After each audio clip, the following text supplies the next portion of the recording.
Donc vous avez un projet d'e-commerce et vous souhaitez vendre quelque chose, ou prendre la parole sur une communauté particulière et faire des propositions.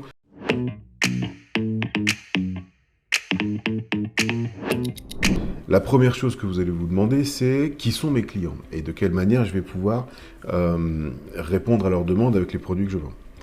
Il y a 3 manières de faire et je vais vous montrer ces 3 manières dans le slide d'après, mais déjà, je voudrais vous indiquer qu'il y a une vraie différence entre les marchés qu'on appelle des marchés d'innovation et les marchés matures. Dans un marché d'innovation, vous faites une proposition à quelqu'un qui a priori n'a rien demandé et surtout qui ne connaît pas l'existence de votre produit parce qu'il est innovant. Et c'est le principe des produits innovants, c'est que comme ils sont innovants, les gens ne savent pas que ça existe, donc ils n'en ont pas besoin, ils n'en ont pas formulé le besoin. Ça veut dire que vous allez devoir prendre la parole auprès de gens que vous allez sélectionner sur d'autres critères que l'expression de besoin, et vous allez attirer leur attention et les aider à progresser dans leurs convictions vers le moment où ils se disent « Ok, ça je vais l'acheter, c'est une bonne idée ». Voire vous allez travailler à générer des achats impulsifs. Et puis on a également des marchés matures, et le principe des marchés matures, c'est que les gens savent que votre produit existe, et par définition, s'ils savent que ça existe et qu'ils en ont besoin, ils posent la question à Google. Donc les marchés matures, en fait, sont des marchés dans lesquels on va retrouver une demande existante dans Google, et c'est souvent de cette manière, en fait, qu'on va chercher à comprendre de quelle manière, stratégiquement, on va aller vers le marché et où sont les gens. Et ben c'est en vérifiant d'abord s'il existe une demande dans Google. Je voudrais vous montrer 3 outils qui vont vous permettre de tâter un peu le terrain et de mesurer votre demande. Le premier outil, on a mis ici Lemlist. Dans l'absolu, on pourrait prendre n'importe quel outil d'envoi de mail. Lemlist a une particularité, c'est qu'il permet de faire des mails très très personnalisés et qui ont surtout un bon taux de délivrabilité, c'est-à-dire et également un très bon taux d'ouverture.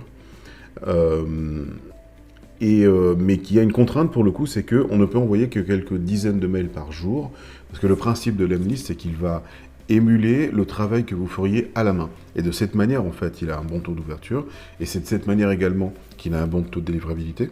Et si vous n'utilisez pas des outils comme Lemlist qui sont dans l'absolu un petit peu complexes à mettre en œuvre, vous pouvez utiliser ActiveCampaign, Mailchimp, Sendinblue, tous les autres outils de tir de mail que vous pourriez utiliser, dans lesquels vous aurez moins de performance, moins de taux d'ouverture, une moins bonne délivrabilité, mais vous pouvez tirer 100, 200, 300, 1000, 10 000 mails d'un coup pour interroger votre base. Le principe de ce premier sujet-là, c'est d'interroger votre base et de faire des propositions.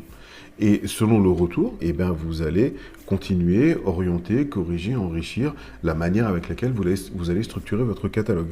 C'est la manière la plus simple de faire une étude de marché.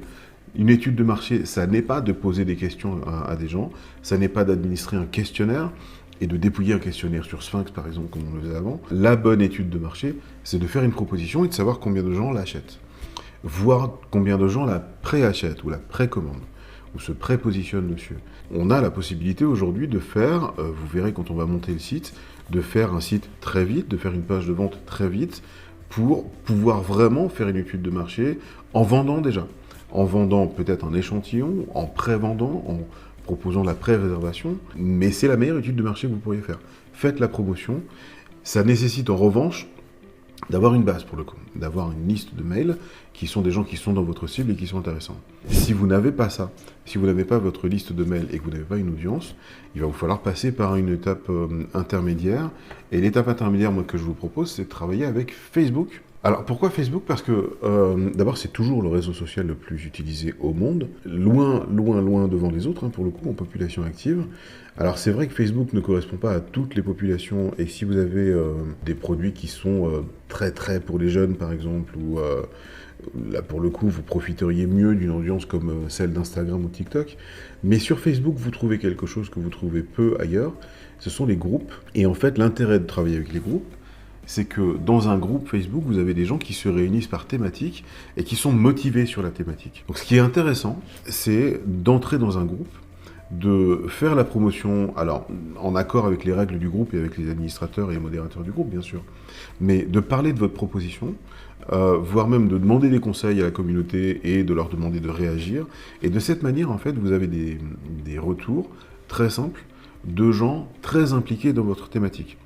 Donc si vous vendez par exemple du matériel pour la pêche, vous allez dans le groupe des gens qui sont des pêcheurs, qui sont fans de pêche, et vous allez faire la proposition, et vous allez dire qu'est-ce que vous penseriez si vous voyez un site web qui vend ce type d'appât ou ce type de canne à pêche. C'est la manière la plus simple de prendre la parole auprès d'un public très qualifié, parce que ce public est dans ce groupe pour discuter de cette thématique. C'est la manière avec laquelle on fait des études de marché aujourd'hui quand on n'a pas de liste, c'est d'aller prendre la parole sur un groupe Facebook. La troisième manière, je vous le disais, c'est de mesurer de quelle manière les gens posent la question sur Google. Et alors là, pour le coup, je voudrais vous faire une démonstration. Ce que je vous invite à faire en fait sur Google, c'est de télécharger une extension Chrome qui s'appelle Ubersuggest. Et je vais même taper Ubersuggest Chrome extension. Et quand vous installez, donc là voilà, Ubersuggest Chrome extension. Moi je l'ai déjà, c'est pour ça qu'il ne me proposera pas de la télécharger, mais simplement de la supprimer. Et quand vous téléchargez Ubersuggest, en fait, il va vous rajouter une petite extension. Et ici, vous allez pouvoir faire une recherche. Vous allez voir qu'Ubersuggest va rajouter des choses, des informations dans la recherche. Et vous voyez qu'à droite, ici là, on a Ubersuggest qui a rajouté un tableau et qui nous donne les statistiques de de demande. Donc vous avez ici table de lit, quand même, 8100 personnes recherchent ça tous les mois en France, ce qui est considérable. C'est une vraie grosse demande. Ensuite, vous avez table de lit roulante, table de lit Ikea pour le coup, donc là, il va falloir aller les concurrencer.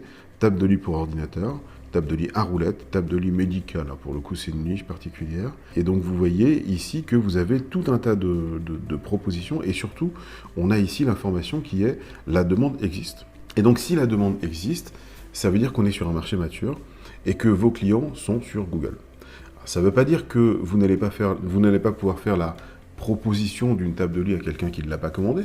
Ça pourrait intéresser quelqu'un qui n'est pas au courant que ça existe et qui ne sait pas que c'est à la mode. Mais en tout cas, vous savez que la demande existe et qu'à la question où sont mes clients, vous pouvez répondre, ils sont dans Google. Et donc ce sera intéressant au moment où on parlera de marketing et de promotion et d'aller chercher les chiffres d'affaires, ce sera intéressant de s'intéresser au sujet de search. Et notamment, vous voyez, de search payant parce que la demande est très forte. Il y a beaucoup de réponses. Et il va falloir aller percuter des concurrents qui sont là. Et pour être en premier dans la page de Google sans payer, vous devez concurrencer Amazon et Cdiscount. Et donc, il faut vous dire que vous allez payer pour être présent ici. Et ici, c'est ce qu'on appelle Google Shopping. Donc, c'est la partie payante de Google. Et on vous expliquera dans le courant de cette formation et dans les bonus, je crois, de quelle manière on va dans Google Shopping. Donc, voilà ce que je voulais vous dire pour répondre à la question où sont vos futurs clients et qui sont-ils. Eh bien, vos futurs clients, ils sont soit dans votre base et vous les interrogez avec un outil d'envoi de mail, soit ils sont dans des groupes, notamment des groupes Facebook, et ils les échangent entre eux. Et donc vous pouvez prendre la parole pour leur demander des conseils ou des avis.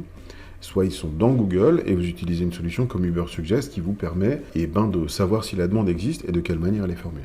N'hésitez pas à liker cette vidéo si elle vous a plu et de nous laisser un commentaire pour nous dire ce que vous en avez pensé. Pour plus de conseils, abonnez-vous à la chaîne de La Fabrique. Nous publions régulièrement les meilleures méthodes pour créer et développer votre entreprise, devenir indépendant ou trouver de nouvelles sources de revenus avec le web. À bientôt!